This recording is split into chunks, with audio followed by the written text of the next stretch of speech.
of the perks, I guess, of being a filmmaker is that if you make a good movie, it'll stick around a lot longer than you will, right?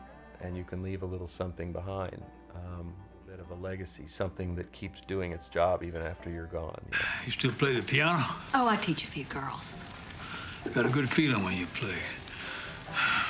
Remember the time you was playing and the lamp burned out and you went right on in the dark? Tragedy in this really is that there's a lot of unrequited love.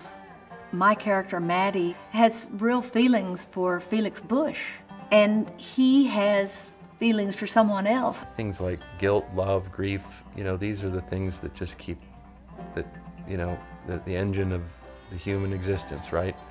So, you know, maybe the story, even though its period is modern, feels modern because the kinds of ideas it's running on are timeless.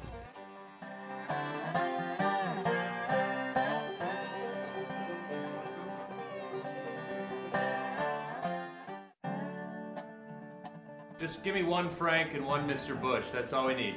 All right. And Dolly, real slow. Bill was a blessing because that character was designed as a yin to Bush's yang, and you needed oil and water for those two roles. And you know, there's no better oil in the business than Bill Murray. You know? It's good to have that character that gives the audience some, you know, some comedy, really. And it plays well for his part. Bill Murray's fine. He's a very accomplished actor. The best actor that ever really came out of Saturday Night Live. He's a legitimate actor, this guy. And he brings many colors to the part. You know, he's very funny. I ain't got the goddamn guts to speak for myself, and I can't find nobody else to talk for me, so hell with it. Hell with me. Step back. Thank you. Robert Duvall is, you know, he's good. You know, and everyone's seen everything he's done. You know, I saw him as Boo Radley in To Kill a Mockingbird, and Tom Hayden in The Godfather, and Apocalypse Now, and a lot of other films. And I just thought, well, what would it be like to work with this fella? It's odd. The first time I worked with him, I called my wife that evening. I said, I have one problem. I get so caught up watching him work that I'm out of the scene.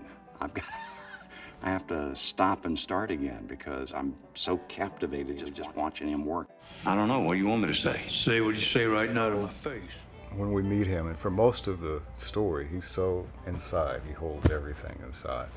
It was key to have mirrors for him, for something else, right?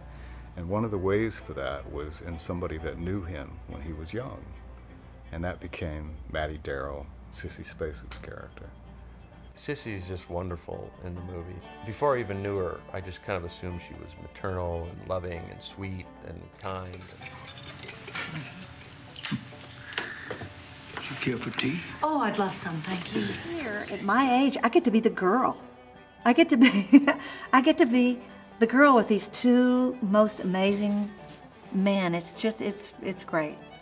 I've loved it. I'm spoiled rotten now.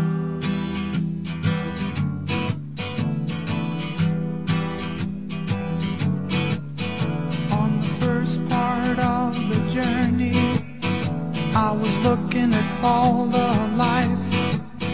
There were plants and birds and rocks and things. There was sand and hills and rain. The first thing I met was a fly with a